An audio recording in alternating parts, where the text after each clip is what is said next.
పూరికి మాత్రం అనుమానం వస్తుంది. ఈ టెడ్డీ బియర్‌లో ఏదో ఉందని అనిపిస్తుంది. అసలు ఈ టెడ్డీ బియర్‌లో ఏముంది అనే విధంగా అంటూ వెంటనే జిప్‌ని ఓపెన్ చేస్తూ ఉంటుంది. ఖచ్చితంగా ఈ టెడ్డీ బియర్ లోపల ఏదో ఉంది. క్రింద పడగానే సౌండ్ వచ్చింది. టెడ్డీ బియర్ ఊపుతుంటే లోపల ఉన్న ఏదో వస్తువు కూడా ఊగుతుంది. అంటే ఇందులో ఏదో ఉంది అనే విధంగా అనుకుంటూ వెంటనే ఇక జిప్ని ఓపెన్ చేస్తుంది.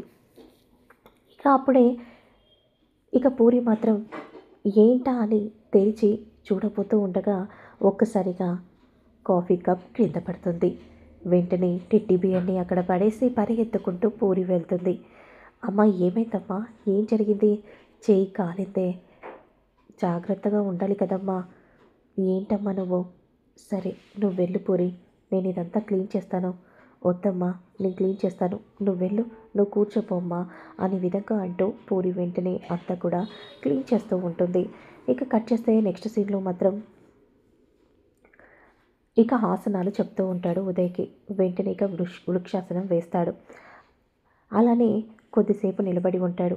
భూమి వస్తుంది. ఏంటండి మీరు ఆసనాలు వేశారేంటి? వృక్షాసనం ఇది మిమ్మల్ని ఎవరు వేయమని చెప్పారు? ఇంకెవరు? గగన్. ఇలాంటి వృక్షాసనాలు ఇవి వేస్తేనే కదా డ్యాన్స్ వస్తుందని చెప్పారు.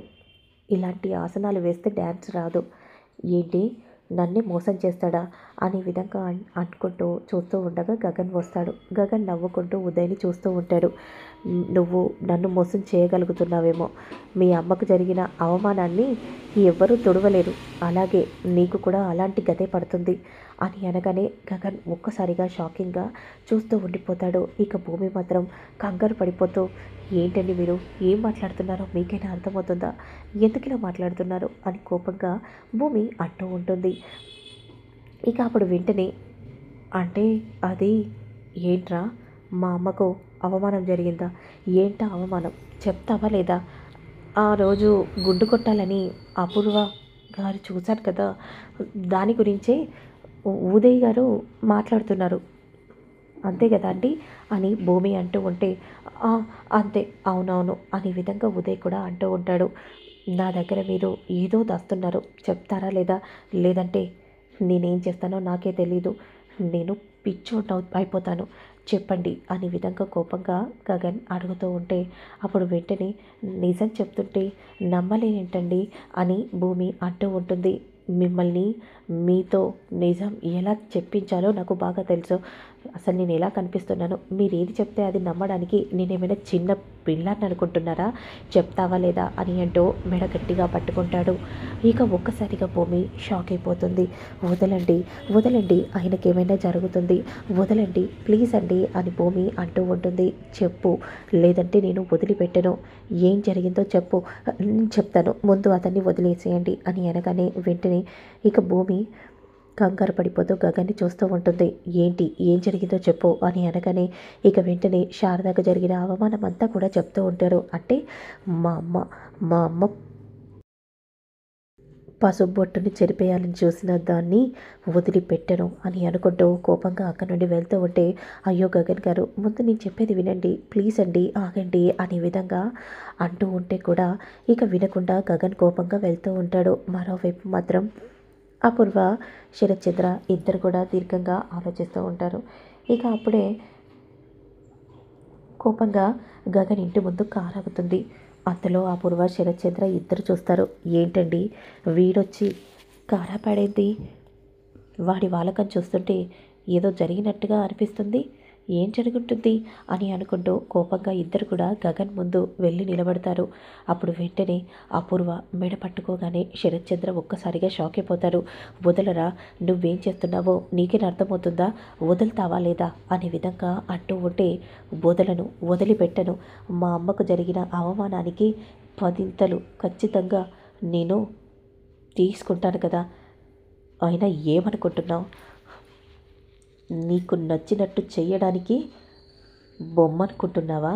మా అమ్మ అసలు ఏం జరిగింది, తనేం చేసింది? తన మీద లేనిపోని అబండాలు వెయ్యకు గగన్. లేదంటే నా కోపాన్ని చూస్తావు, వదులుతావా లేదా? వదలను, వదలను అనే విధంగా గట్టిగా మెడపట్టుకొని నొక్కుతూ ఉంటాడు.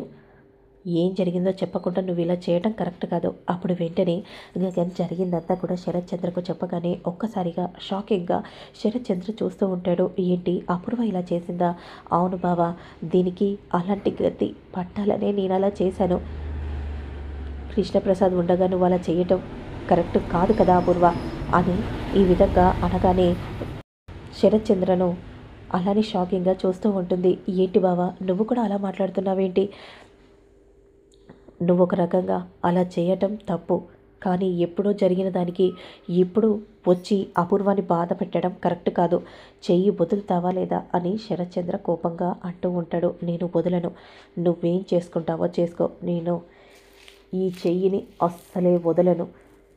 పదింతలు నేను తనని బాధ పెట్టండి ఈ ఇంట్లో నుండి వెళ్ళే ప్రసక్తే లేదు అని గగన్ అనగానే ఇక షాకింగ్గా చూస్తూ ఉంటాడు శరత్చంద్ర. ఇక అంతలో కృష్ణప్రసాద్, గగన్, నక్షత్ర అందరూ కూడా హాల్లోకి వస్తారు. మా మమ్మీని వదులు, మా మమ్మీని వదులు అని నక్షత్ర అంటూ ఉంటుంది. ఈ తాళి వల్లే కదా నీకు ఇంత పొగరు. ఈ తాళి నీ మెడలో లేకపోతే అప్పుడు నువ్వు కూడా ఒక విధవరాలివి నువ్వు అవుతావు కదా.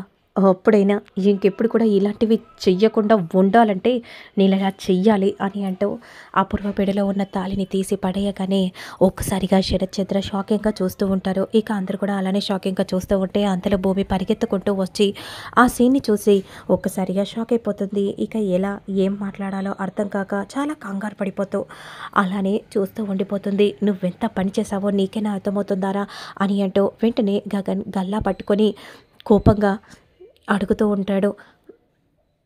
ప్లీజ్ నాన్న వదిలేయండి, వీడి ఏం చేశాడో నీకు తెలుసా అమ్మా? మీ చిన్నమ్మ మెడలో ఉన్న తాళిని తెంపేశాడు. వీడిని నేను ఎలా వదిలిపెట్టాలి? వీడిని వదిలిపెట్టాను, వీడిని నేను చంపేస్తాను. ప్లీజ్ నాన్న వద్దు నాన్న, వద్దు నాన్న.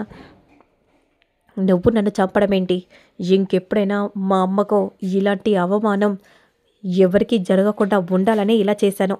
ఇప్పుడు నువ్వయ్యావు కదా, మరి నీ పరిస్థితి ఏంటి అని అంటూ ఉంటే ఇక అప్పుడే శరత్చంద్ర గన్ని తీసుకొని వస్తాడు. గగన్ గుండెలపై పెట్టగానే భూమి చాలా కంగారు పడిపోతూ చూస్తూ ఉంటుంది. మరి ఆ